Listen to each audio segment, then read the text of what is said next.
بسم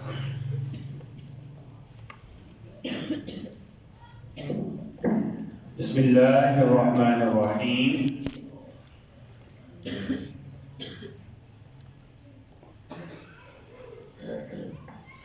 ہم مجلس کے آداب بیان کر رہے ہیں۔ اچھا، ایک ادب یہ ہے کہ جب کسی سے باتیں کر رہے ہوں تو سب کسی چیز سے کھیلنا نہیں۔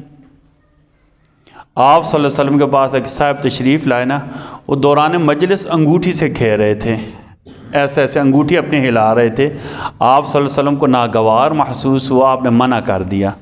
ایسے ہمارے بعض حضرات کی عادت ہوتی ہے تسبیح ہاتھ میں لے کر گھماتے رہتے ہیں، ٹھیک ہے، یہ لوگوں سے باتیں بھی کریں تسبیح گھماتے رہتے ہیں، تو یہ بھی اچھا عمل نہیں ہے اس دوران۔ اچھا، پھر اس سے بری عادت، بندہ باتیں کر رہا ہے، ٹھیک ہے میں سن رہا ہوں، خود موبائل کے ساتھ لگے ہوئے ہیں، یہ مجلس کے آداب کے خلاف